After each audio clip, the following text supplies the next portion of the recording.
I'm ready, Paul. Please go ahead. All right, let's begin. Thank you for joining us today. It is my distinct pleasure today to introduce Professor Beth Chance from the California Polytechnic State University, located in San Luis Obispo. Commonly known as Cal Poly, the motto there is learning by doing. In that vein, Beth is the co-author, along with Alan Rossman, of a series of textbooks full of hands-on experiential activities titled Workshop Statistics. Each version of the text uses a specific technology resource, such as a graphing calculator or a statistical software package such as Fathom or Minitab, as an integral part of learning statistics. Most recently, she and Alan Rossman published Investigating Statistical Concepts, Applications, and Methods. This is an innovative textbook emphasizing the importance of a data-driven approach to learning statistics. The text guides students through a discovery process in developing statistical concepts by exploring data. She's also one of the prime movers behind the ARTIST project.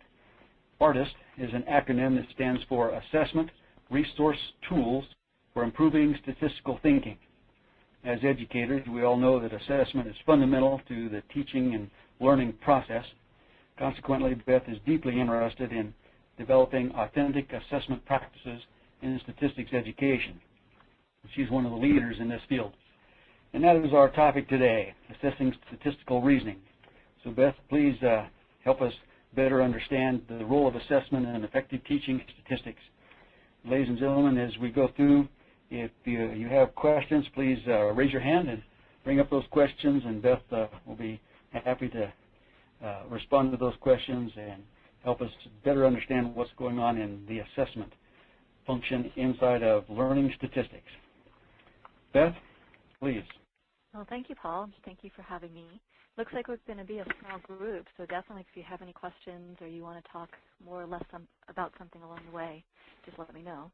There's three main areas that I tried to break this down in. One is just trying to distinguish how assessment in statistics might look different from assessment in other fields, for example, mathematical reasoning. And then I have a bunch of just kind of example questions that we could go over if you want, and why I think makes them useful questions and some different goals and strategies I have. And they're both a mix of exam questions and then other types of writing assignments, other types of assessments. And definitely make sure we have time to go over some resources. I want to show you the ARTIST website and show you some of the things that would be available for you there. All right. And if you have trouble hearing me, just let me know. I'm new to this. So just some general guidelines about assessment in general. Probably the main one to remember is to really think carefully about what your learning goals are first, and then try and design the assessment to really address those. And I know I made that mistake a lot while I was starting off, is just not really thinking about the learning goal first and how the assessment was going to give me information, both about what the students know and also to inform my own teaching. How do they learn it? What are some of the holes that they still have? What could I do differently to help them learn the material? And it's also useful to think about different levels of understanding. One way you might want to categorize that is statistical literacy versus reasoning versus thinking. So some of that, can they now go off the paper versus how can they now reason, and what does it mean to reason statistically?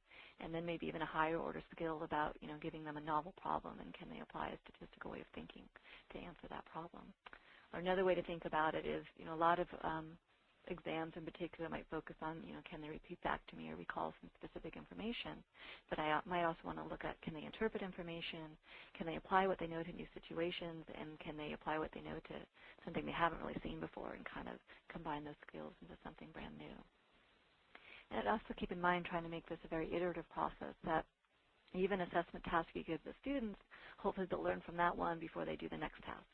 And so it can be a way to kind of move them along on that learning trajectory, versus too often we kind of focus on that final exam or that thing at the very end and assign a grade and we're done. So trying to think more about the process along the way as well. And then authentic assessment has lots of different interpretations. These are how I like to think about it. Basically, really trying to think more carefully about what we want them to be able to do. Can they read the source? Do they understand the material? In particular, can they explain it? Do they know the limitations? Can they make good decisions? Can they evaluate their knowledge as well as conclusions and things like that? Can they kind of think more back and forth about the issue, and does it have to be a really clean-cut problem, or can they deal with something a little bit messier as well? So just really trying to focus much more on what you want them to be able to walk away with and do afterwards from the topics you've been teaching them. So for statistical reasoning, some of my goals are to really make sure they understand the entire process of a statistical analysis. So that goes all the way from collecting the data to analyzing the data to thinking about the conclusions they can draw. Some things that are different about statistics is multiple approaches can be reasonable, and completing conclusions may be justifiable. And so there's a lot more on how did you come to that conclusion, why should I believe your conclusion more than somebody else's conclusion, did you address some of the other issues in the conclusion. Approaching a problem in a completely different way, you may still end up with essentially the same answer. It's not really focused on the calculations or the technology. I want those to be the tool to help them do the analysis, but that's not the primary thing I want to necessarily assess them on or penalize them for if they have small mistakes in the calculation. As far as statistical reasoning, maybe thinking also, when I do an analysis or I look at some data or I get some information, what conclusions can I draw? What might change my conclusions? What factors involve and how are they related? Or what have I learned maybe in this statistical area that's related to these other statistical areas, and can I combine ideas across different parts of the statistical topics? And then the communication and collaboration skills are a very, very big role as they're becoming in a lot of education, but especially in statistics as far as, again, being able to explain your conclusion to somebody else, especially somebody who doesn't have the calculations and the technology in front of them. How do you convince them that this is a reasonable conclusion? And the role of context is kind of a double-edged sword. We really want students to engage in the context, to get interested in the context, and to think about how their conclusions relate to the context.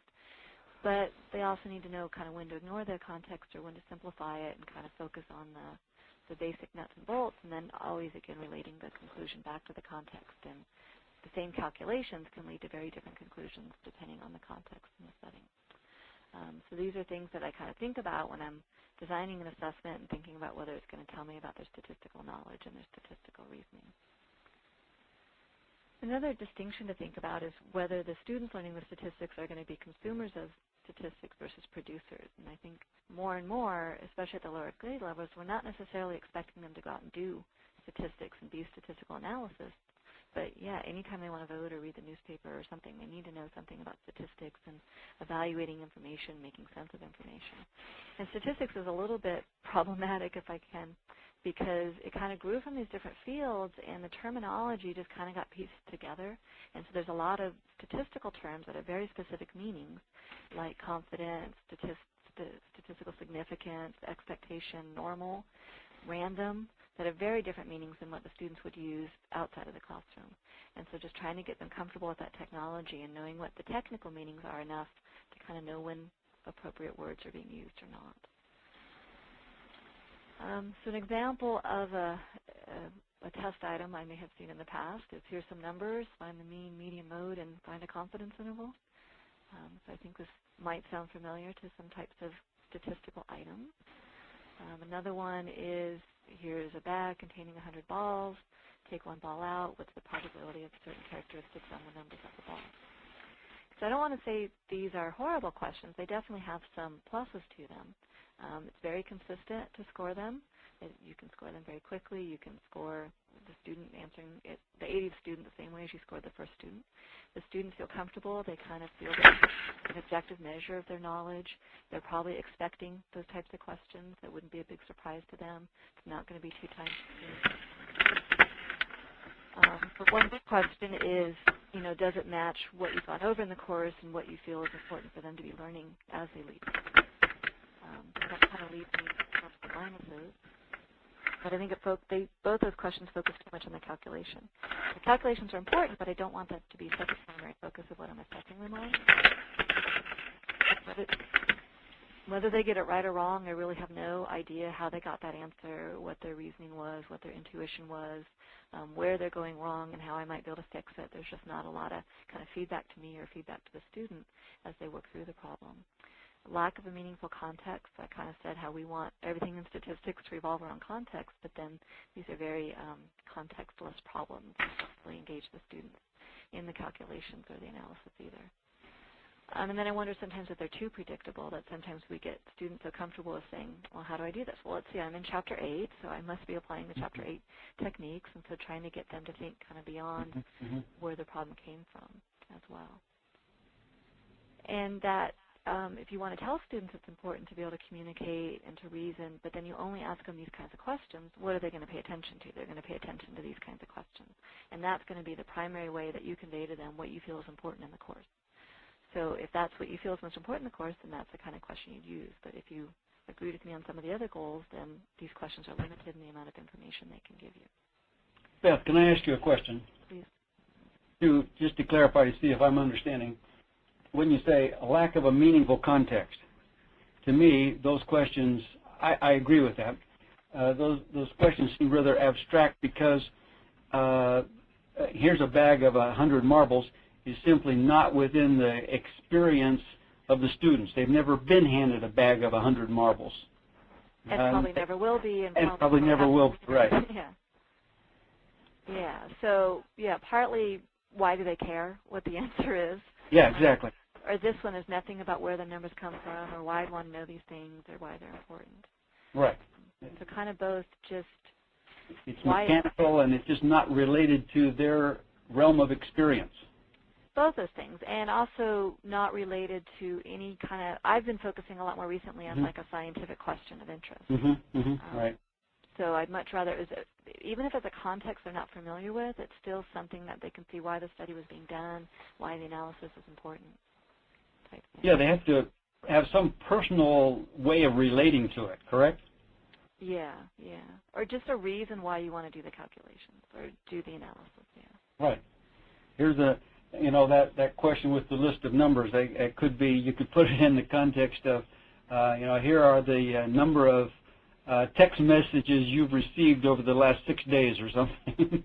And that would be a very nice way of just quickly fixing up that problem.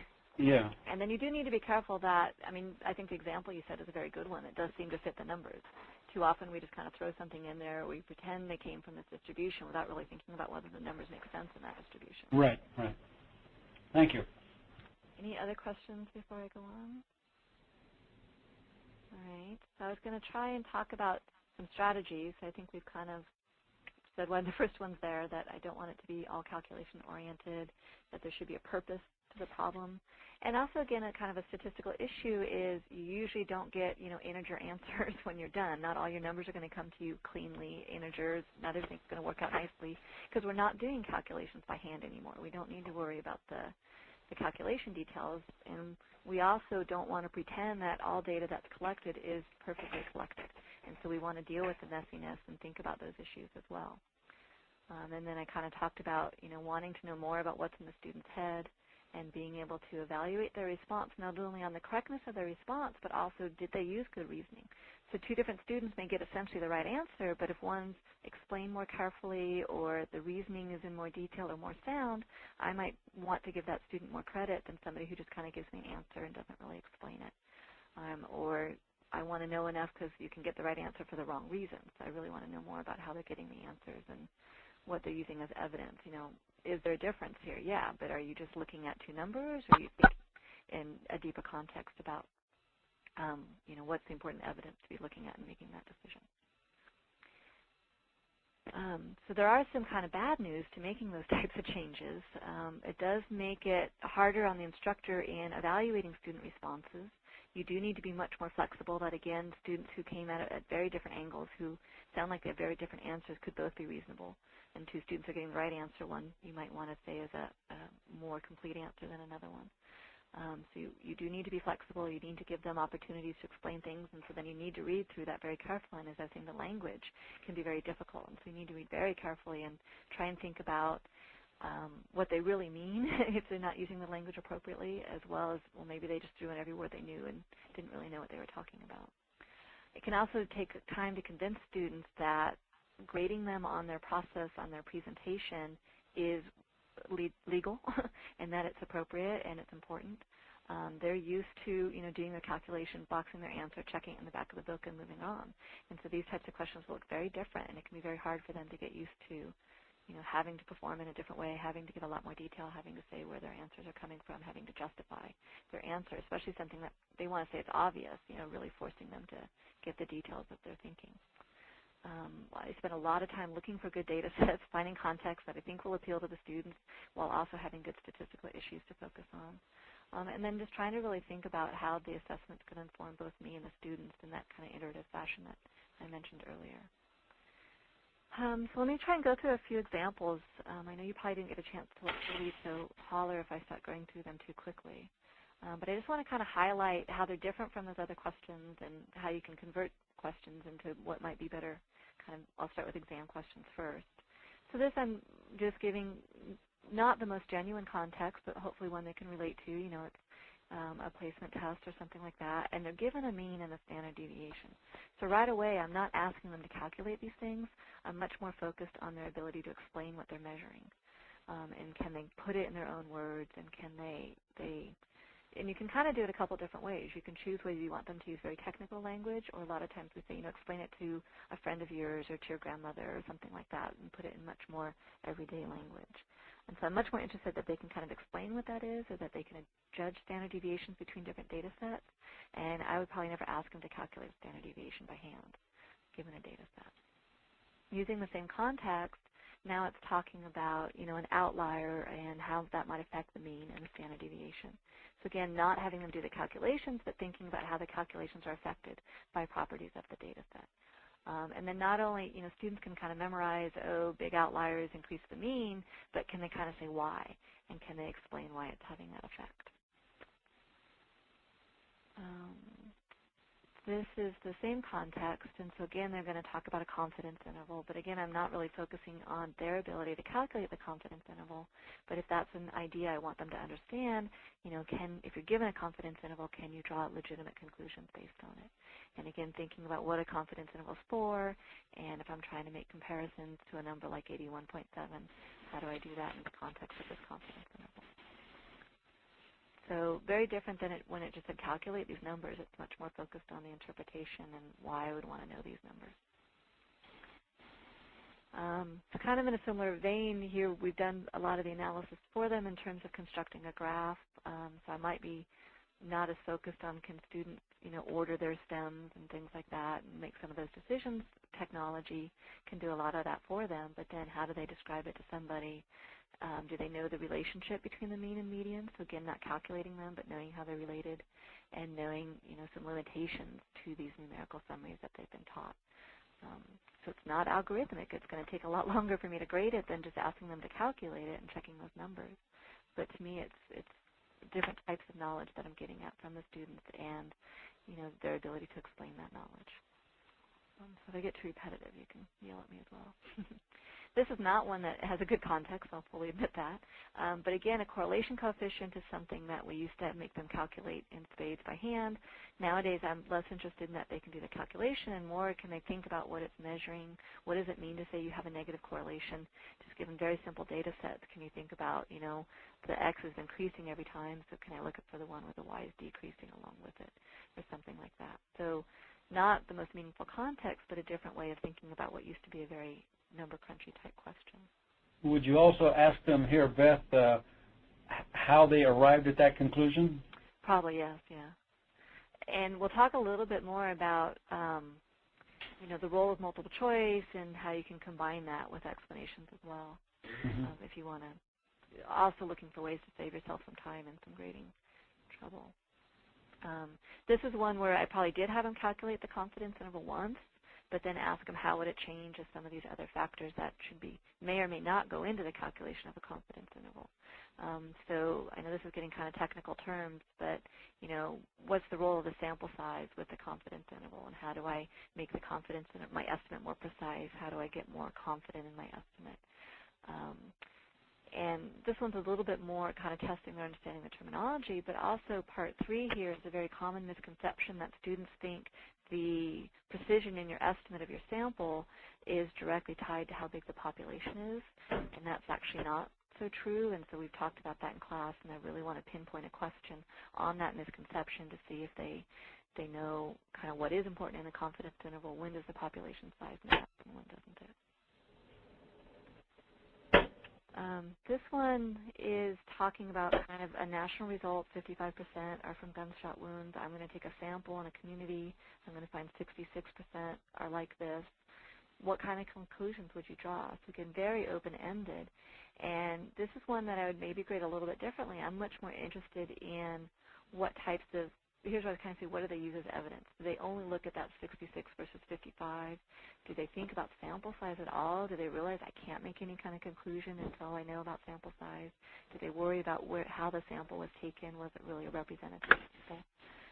This one I'm more kind of maybe at the end of all this analysis when we've talked about all these issues, all this course content. Do they apply all that when they're given a very open-ended problem and not a lot of direction on what's the important information to be using? So sometimes I think it's good to put problems in there without a lot of prompts to kind of see what they do spontaneously, and have you had an effect in kind of the way they approach problems and make conclusions. So with a question like that, though, I don't think all your questions can be like that. I think you need a mixture of questions that really go at these kind of deeper issues or much more vague issues versus some that are a bit more standard in calculation.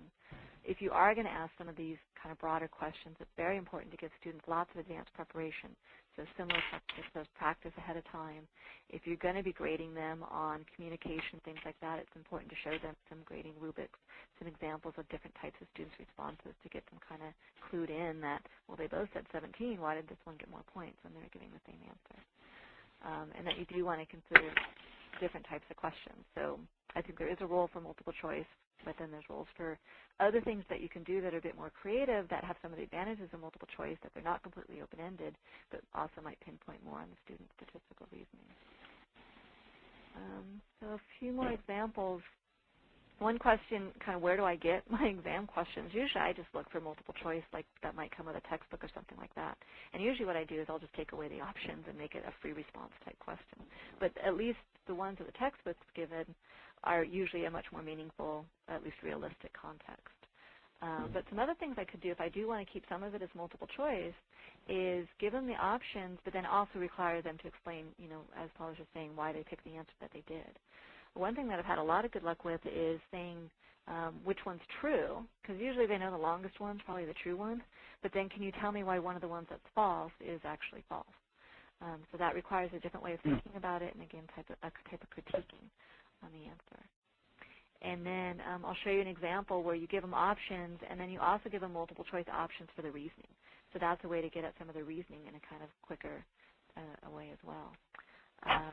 So one of the books I really want to encourage you to look at is Activity-Based Statistics. They're usually self-contained activities, but they do a very good job of having follow-up assessment questions with them. So one of them is they're given a set of variables and they're given a set of histograms. And usually I change that so it's student data instead of the data they had in the book. So it'll be things like change that students have in their pocket, how much they paid for the last haircut, number of siblings. So you get very different types of behavior for the variables, and can they reason enough about the behavior of the variable to match it up with a graph? Which one's going to be skewed to the right? Which one's going to have a big peak at 0? And getting them to talk about those issues as well and relating to it. So not only just we are matching, but what I actually grade them on is their reasoning. And again, students may match them up differently, but if I think they're looking at the relevant issues and why they might be skewed or have gaps, they can get full credit. So that's part of the flexibility I mentioned. Here's Beth, yeah. Can I interrupt you one more time? Please. And ask you this question. I agree with you that the activity-based statistics is an excellent source for questions. It wasn't written for middle school students, but I think those questions are, I think middle school students could handle those kind of questions. What's your view? Definitely, yeah. And there's a wide range of, and some of them are just data analysis graphs, like I've been mentioning, descriptive statistics. Mm-hmm. But they do, expect students to think about them beyond just the calculations. Mm-hmm. Thank you. I'll show you another question from that book later as well. This one that's probably not appropriate for middle school, but just, again, different type of assessment question, is they're given a population, and we talk a lot about sampling from populations and what the behavior of sample means might look like. And so this is, if you do a whole discussion on central limit theorem or something like that. So issues on variability and shape and pattern and things like that. And so this one's a little bit artificial because it's asking about samples of size 4 and makes them do the A, B, C, D, E. But as I was saying, this is an example of where you might say, why did you pick A, but again in a multiple choice type format. So if you kind of know what good and bad reasoning might look like, you can often turn those into multiple choice options, and then you can capture the student's reasoning, but again in a multiple choice environment that's much quicker and easier to grade. And it does help the students focus a little bit more than just having a complete blank, explain this using something, but they might not know what you're looking for. And so as I was saying, here's one where interpret something as valid or invalid, but then explain what's wrong with one of the ones that you think was wrong. And so maybe not everything, but can they pick one of them, so to speak. And this is, again, a bit more advanced topic, but thinking about p-values, again, I want to know, do they know what factors affect the size of a p-value? So I've given them some different data sets, and I want them to notice there's things like different sample sizes, that they're basically trying to compare the means of these distributions. So in some distributions, the means are closer together, and in some distributions, the means are further apart. And there's also this variability, and we talked about how distributions that have no overlap in the box plots, I probably feel differently about them than if the difference in means is dissimilar, but there's a lot more variability and overlap in the box plot. And so then can they kind of order these, but again, much more focus on their explanations and why they picked the things they did. And this is mostly here as an example of what a rubric might look like. I might give this 5 points, and you get all 5 points if you focus on all 3 of those issues. If you have kind of good ordering and consistent ordering, but you haven't adjusted sample size, you don't score as well as somebody who did talk about sample size. A kind of surface answer is you just focus on the difference in the means, and you don't worry about all these other issues. So that's something they might have been able to do before they took my course. So, they get some points, they've said something reasonable, but I'm going to say that the quality of the answer is not as high as the other ones. And then this is the kind of thing where, I would show this with students if this was a question during the course to kind of get them to see how I'm kind of ordering their answers and the level of completeness I'm looking for in answers. So again, a true-false. This is, again, a very common misconception in students. They think if you increase the sample size, everything's eventually normal. Give them that misconception and ask them to explain it. Give them an example of something that's wrong and ask them what's wrong with it. Sorry about the building there. And then another one we've been playing with is what I call what went wrong questions. So you kind of give students answers that maybe other students have come up with, and then you ask them what's wrong with those answers. So in some ways this is nice because you're putting them in a much less stressful environment. You're not forcing them to make a mistake or challenging them to make the mistake. You're kind of saying, here is a mistake. Don't feel bad that this mistake was made. It wasn't your fault or anything, but yeah, can you see what the error was? And hopefully by them going through some of these errors, it makes them less likely to make the error themselves. But in a more low stakes, hopefully a more comfortable environment where they're more comfortable asking questions and things like that.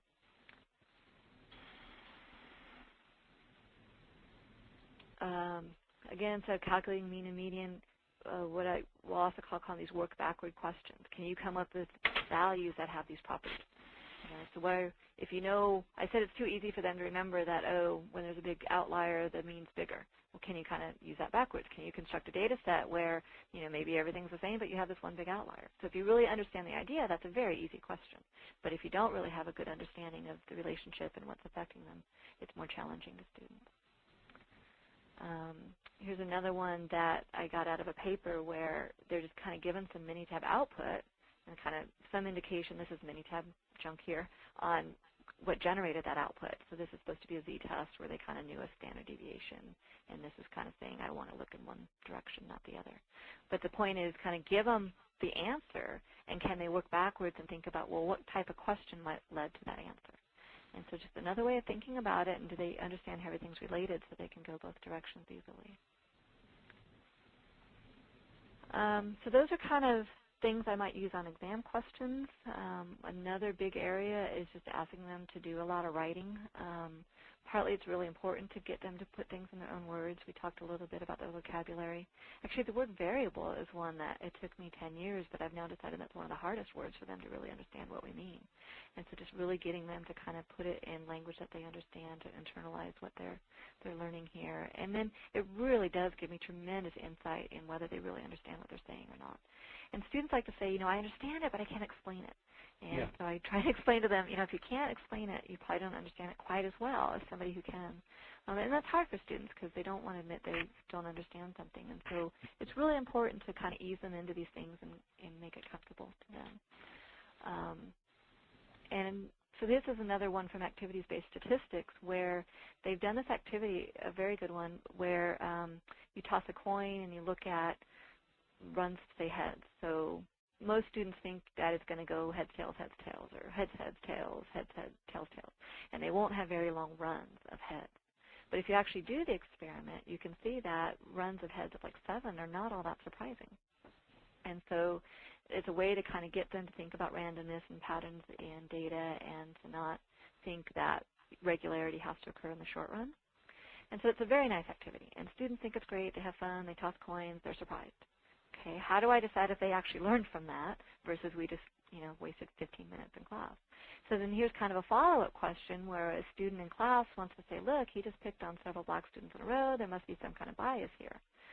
And can you relate that? And I would even have this in the question. How did that go back to that activity we learned in class? So can you present an argument that takes what you should have learned in that activity and applies it to this new situation? And so I think it's really important as you do more class activities that you really make sure students are responsible for the lessons they were supposed to learn in that activity. And so quiz 1 or quiz 2, does something like that to say it's not just going to be fun and games, but there are important lessons here. And that it really is important for them to be able to verbalize and explain those lessons in their own words. And I apologize for the font on this one, but this is what I might classify as kind of a statistical literacy question where I'm telling you about a study that was done. These are the conclusions that were drawn. These are some of the words that were being used. And these words are appearing more and more in everyday newspapers. And so this is something we've used to kind of assess some of our general education courses is what do all these words mean? So can you explain what that means and its purpose? So, they say to make things fair. What do you mean by that, and how does it differ from random sampling, and can they really explain why it was done? And same thing with making something double-blind. So understanding the term, but also knowing why it's important. And then this is kind of focusing on the conclusions you can draw. So can you generalize, well, no, these were Finnish men in this age group. I might not want to say it's true about, my neighborhood down the street. Cause and effect, well, they were randomly assigned, and it was double-blind, and so I probably can't say the only difference should have been that these guys took vitamin E and the other guys didn't, but I might still be limited with populations I think that applies to. And so again, really, can they, apply it? Can they understand what's being written, and can they parse it and explain it? And then I'm kind of going back to some of the very more open-ended type of exam questions. But I guess kind of my point is if they've done these writing assignments along the way, then these types of questions on exams won't be such a big leap for them. And you really can ask a lot from them when they've had this practice along the way. So this is one where I pretty much just give them a data set and say, go. So here's some data. They open it up in technology. Describe the distribution. So I'm not saying any more shape, center, spread. I'm just saying you should know what it means to describe it and what's important to look for. And then I'm asking them to make these conclusions and answer these research questions, but I'm not saying, do it this way or compare these numbers, but, based on how the question's worded, based on the types of variables involved, can they figure out what an appropriate analysis is? So just trying to make them much more responsible for how to proceed to do the analysis.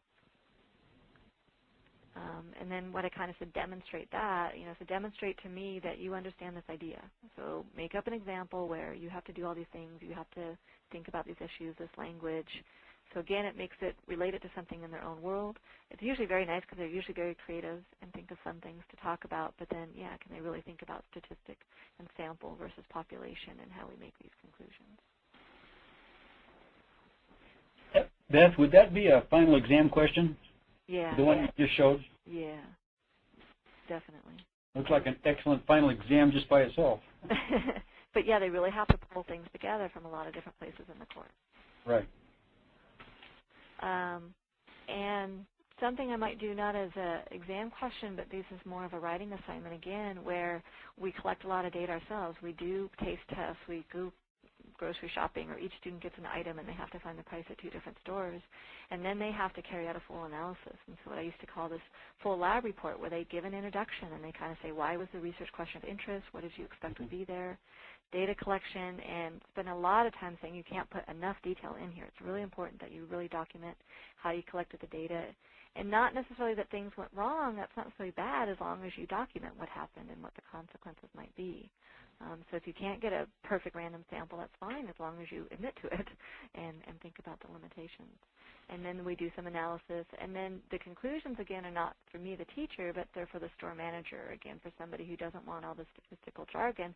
They just want an answer to their question in a way that they can understand it. So again, kind of forcing them to stay in that context and to put the answer in context, and always keep that context in mind. Mm-hmm. And again, might do this a couple different times and maybe increase my expectations on their level of detail and their level of expectation each time I give them that type of assignment. But as I said, if they do a couple of these, then those very open final exam type questions we just talked about aren't so bad for them. And then something I didn't talk about at the beginning, but another thing I often focus on with statistics is, do they kind of see the utility of it afterwards, and do they gain? I think a lot of students come in expecting not to like it, or they were told their parents didn't like it, and so have they gained an appreciation for it? And so sometimes I challenge them. I say, come up with one experience you have related to statistics, not related with this class. And it is out there. It's not just me telling you all this stuff's happening, but they could kind of see it in their own observations. And so 2 examples were somebody who went home for Thanksgiving and played bingo with their grandmother, and then was able to talk about the probabilities and the types of behavior people were making and how that was all related.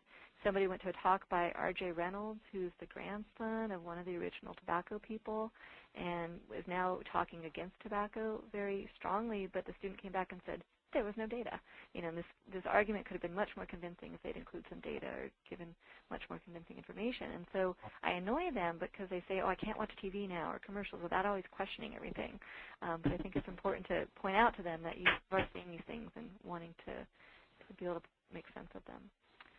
I don't know how much you want to talk about projects. I do use projects a lot. I think they're the best way to decide what the students can now do with statistics, and a really good way to force them to deal with messiness, because when they start going out and collect their own data, things get ugly. And it does, again, they integrate ideas throughout the course. I think a lot of times when we teach statistics, we have very modular units, and it's really hard for them to see the common thread and how these ideas would carry through and relate to each other. And so especially if they have maybe a project at the same time, each topic you go through, okay, how does this relate to my project, and how does it relate to what I've already done? And it's also a great vehicle for developing those communication and collaboration skills I mentioned earlier. So do you want to talk more on advice on projects? Oh, please. So I do a lot with group projects, and I used to have more issues on groups not working well together, especially at the university when they're not as local, and I don't want to spend as much in-class time on it. So they're supposed to be getting together as a group outside of class. And so I do think it's important for them to kind of meet each other a little bit. So I do some in-class activities before they kind of form their groups. I do try and make it so that the students pick their own topics to give them a lot more ownership and hopefully that vested interest in what they're going to analyze. Try and give them lots of guidelines and examples from the very beginning. So the first day of class, I'm like, here's what your project's going to be about. You can start working on it now. If I do a 10, 16-week type project, I think it is important to collect some information from them along the way. And I shouldn't just say collect information, but give them feedback as well. And some of that, one of those I do where other students in the class kind of read their proposal and give them feedback and ask them questions as well. I do have some way of trying to incorporate individual accountability. So one way I could do that is I say your final project grade will be 85% group grade and 15% individual grade, and that individual grade is determined by my observations and by reports from your group members. So I try and tell students, if you're having a group problem, kind of go with it and then tell me at the end if somebody didn't pull their weight or something like that.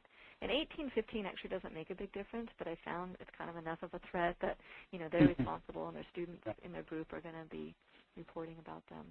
And then I do really like them giving presentations about their projects to each other, because then students get to see what's happening. They're saying it in words that other students will understand, and again, they just get a nice review of everything that's been going on. So here's one where, they kind of form the research question, and then you might want to practice with this and think about what types of advice would you now go back and give the student group? You know, they're ready to go out and collect data. This is about the information they've given you, and they think they can start collecting data. So what type of advice might you give them to kind of help them on the right track? And I really did have to do this several times before I was good at kind of knowing what the problems were going to be down the road to be able to help them early on, you know, and kind of thinking about, you know, not repeating observations and where randomness is going to come in and getting a big enough sample size, thinking about a lot of the control issues if you get them actually designing an experiment. You know, can you have the water refrigerated the same amount of time ahead of time and stuff like that? How are you going to measure things like perception and dust and stuff like that? So I guess I'll just leave that there. It's something to maybe kind of think about. What advice would you give them to help them move forward? And then some people like to give more focused projects, like we just learned this statistical technique, so I want my project to cover that statistical technique. And I do a mixture, but I also like the one where they kind of have to pick and choose which techniques are relevant. But you really do need to think about the student's workload and your workload, and projects are great, but you can only do so many. And I do think it's important that they don't see it as just a one-way process, that it's where they are expected to do revision and make changes and improve things. And students often, when we kind of go all the way through to deciding whether it's statistically significant or not, they say, oh, it wasn't significant, we didn't learn anything. Like, well, that's probably even more interesting that you thought there was going to be this relationship there and there wasn't. And so you really do need to encourage them that, you know, even if it's a surprise or not that what they thought it was going to be, they still learned a lot. And so I actually tend to be a little bit generous when I grade their projects because I want to reward the effort too. To me, a lot of it's going through the process as much as, you know, which exact calculations they apply to a particular data set. And so I think that all the way through data collection to final conclusions process is a very valuable one for them.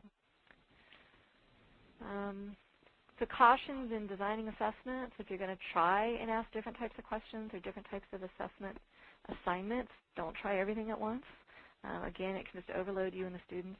I talked early on about the importance of a feedback loop, and I think if you can't get that feedback to them in a timely manner, it may not be worth doing. And so really making sure that you're kind of thinking about how this goes in the bigger scheme and making sure it's going to be valuable. So whether it's a good idea or not, make sure you're going to get the information. The students are going to get the information out of it. As I said before, preparing students. I do sometimes give model papers. What I sometimes do, if it is going to be maybe a series of writing assignments, after the first one's returned, then I might post a really good one. So it's, again, it's a model paper from their peers, so they realize that's what somebody like them is capable of doing. But then they're supposed to learn from that before the next assignment. Like sometimes I get nervous, again, in college, that if I give them a model paper ahead of time, they'll just use it as a template and kind of just copy it. And so I'm more trying to make it, you know, learn from that before you do the next one and really trying to get them in this rework mode. And again, always a great idea to go out and collect data, but if you can't get that really structured from the beginning, I think that's really important. And if you decide something maybe wasn't quite right or you left a component out, I probably wouldn't make a change partway through. I would stick with what you had from the beginning and revise it for the next time or the next class of students that you work with. And then just making sure, whether it's through some kind of rubric or something, that you can be consistent and fair in that scoring, because students will stop paying attention to the assessment if it doesn't feel fair to them either. So they need to know the purpose of it, and they need to know why what's being valued is being valued. So let me talk some more about some resources. So we talked about activity-based statistics. Workshop statistics, even before I was involved with it, was a good data mining for me, or a gold mine for me, to kind of find questions that make students think about things a little bit differently. Seeing through statistics and concepts through controversies are what people call statistical literacy-focused books. And so they're a bit more kind of, here's a news article or here's a research report, but also really good at more conceptual questions. So not just construct a histogram, but, you know, think about why it might have a bimodal shape or something like that. And so again, just a bit more on the concept over the calculation. There are some good places to go get data. Dazzle is the data and story library, and I can supply the URL to these if you want. It's getting a little outdated, but it does a nice job of kind of giving a story with the data set, with suggestions about how people might play with the data set. And you can search on the context. So I want a medical example, or I want an engineering example, or I want a sports example. You can search on the method. You know, I want something that focuses on mean and median. I want something that deals with transformations. And so that's a way of kind of getting at how you can search through to find different data sets. And then it does give you some suggested things and some model answers that you kind of know what direction you might take it. The Journal of Statistics Education is doing some similar things. They have a data and stories library. I think that's what they call it as well, which is continually growing, where people send in interesting data and suggestions for things you might want to do with it. But I also spend a lot of time just looking through the newspaper, like USA Today or online things, and it's getting easier and easier to kind of find links back to the research report, or a lot of it's just categorical data, and so you can really go pretty far with thinking about the analysis just by analyzing proportions. The artist website, so you're seeing that now? Yep. Has lots of different things. It's got a lot of publications if you want to do any reading about assessment in general, or projects or things like that. Talks a little bit about different types of, this is the literacy, reasoning, thinking distinction I talked about before. But what I think is the best thing here is the item database, or the assessment builder. And I should just be able to log in. Once you log in, can't type and talk at the same time.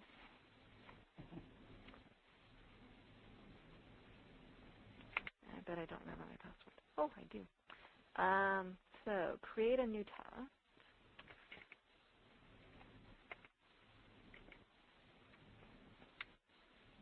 Okay. I should have pulled one of these up.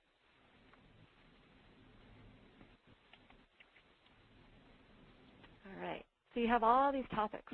All right. So you can look at representing data that has this distinction on literacy, reasoning, and thinking. So I want any of those possibilities. And then it just does a search. And there's somewhere it tells you there's over like 1,500 different kinds of questions in here. And they're not just standard questions, or kind of the old-timey type of questions. I don't know what this is. And then it's real easy. You just check if you want to include it. You can give feedback on it. You can see if it's kind of a new item or an old item. But it's kind of where I learned all these techniques about trying to improve questions was from here. And so they're always in context. They try and have that meaningful reason for the calculations. You'll see they're focused here on just kind of decisions you'll make and interpreting data and things like that. So once you select a bunch of things you might want to look at further, you can download them somehow. Manage assessment. And where's this guy? So then if I want to view it, it downloads it eventually into just a Word file. And all these graphs are in it, and then you can just edit it. You can change the wording. You have all the pictures, and you're good to go. So it's a really big source of questions, and what are supposed to be a higher quality of questions than some of the item banks and things like that you might see.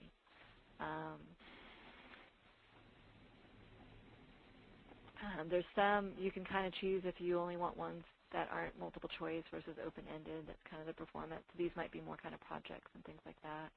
There's also a lot of other resources here on projects, materials, writing assignments where people kind of sent in. So there's like general references, and then these are samples of projects that people have used in their classes. They have these scales where I can pick a topic, and there's only like 10 about 10 questions on a scale. And so you kind of log in, and they email them to you. So again, you can edit them a little bit, but it's just, or they're really good for like review. So they're usually multiple choice, and they give students kind of quick reviews. And then a different test they have is this comprehensive assessment of outcomes in a first statistics course. So this is supposed to be kind of something you can maybe embed in a final exam, or again use as a review, which is being used in more as kind of research as people change things in their classes, because they do have some national kind of normative data on how students are doing in the individual sections. So you can see if there's a question that your students are doing better or worse on and things like that. And it's an interesting exam because it was developed by statistics educators who said these are things that every student in a first course should know.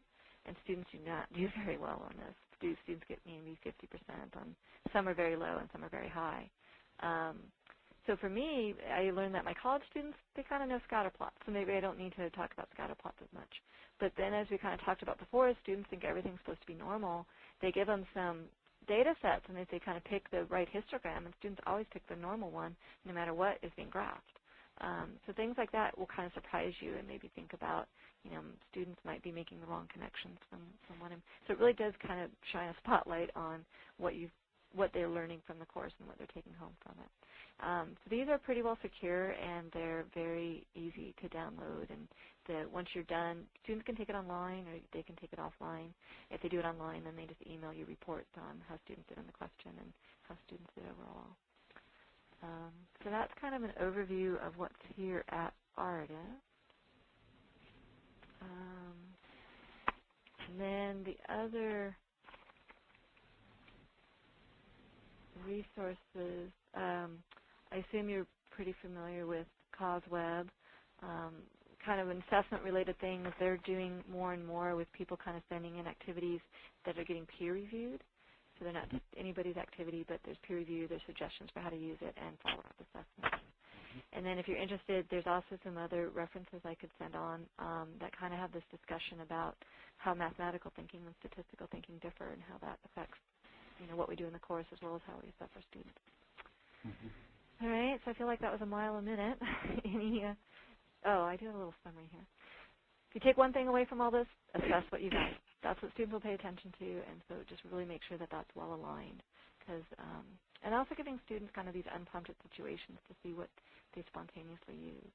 And then just keeping in mind that, we're really here to improve student learning. It's not just to give them that grade at the end, but what can we do along the way to help them learn from the assessments, to also go back into the loop to help them improve their learning. All right, any questions? Beth, talk just a little bit more about the unprompted situations. Yeah, so that was like the one where I just kind of say, here's, data in my city, and here's data in the national, so just trying to not say analyze this or what would you do, but more kind of how would you react to this or what do you think is important to consider here, and just really trying to get a better idea of what they're going to do when they leave the classroom. Yeah. And so trying to put them much more in that, or what would you, again, your grandmother calls and asks you this question, how would you respond to her? And trying to make it, it's hard, but trying to take them out of the classroom environment and put them more, okay, what are you actually going to do? Not just what I'm going to tell you to do. Would you use that at the beginning of class as a prompt and as a motivator then?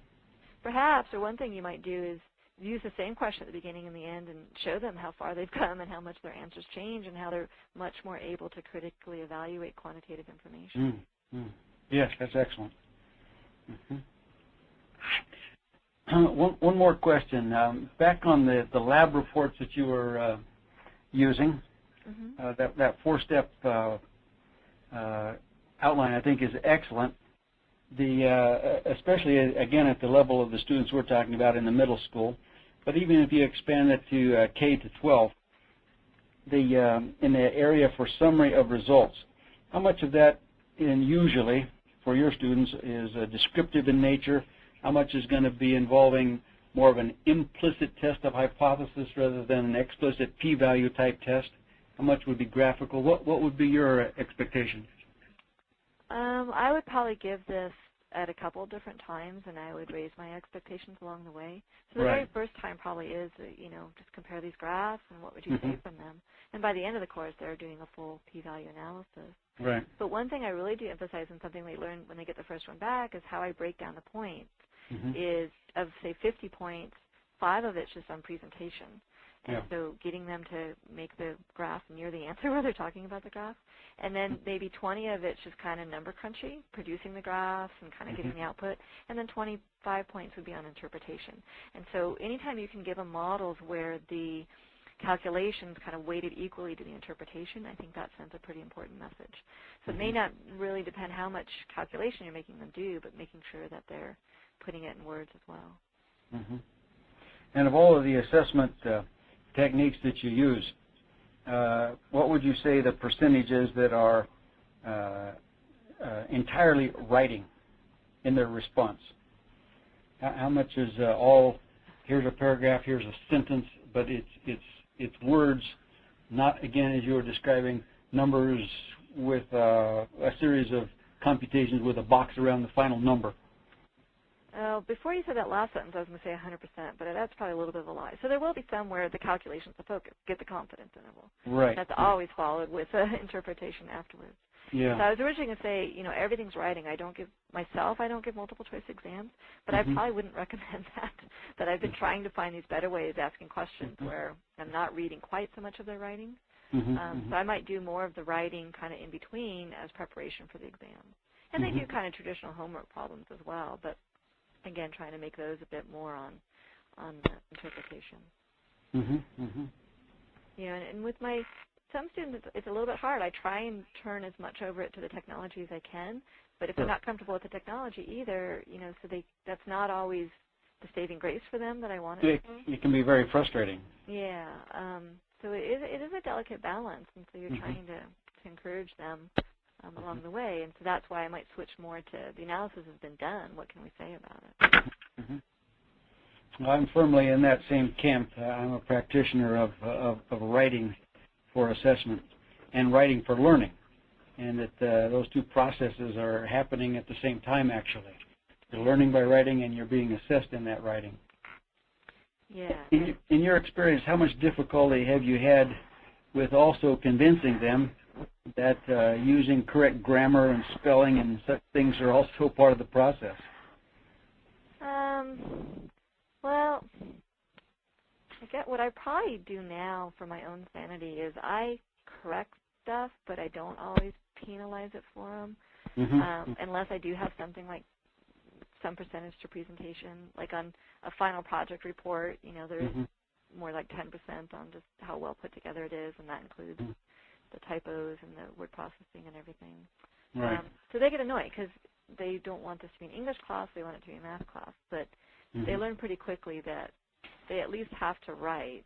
I may not do the best job at making them write well, but I do at least pay attention as best I can. Indeed so. Well, any other questions for Beth?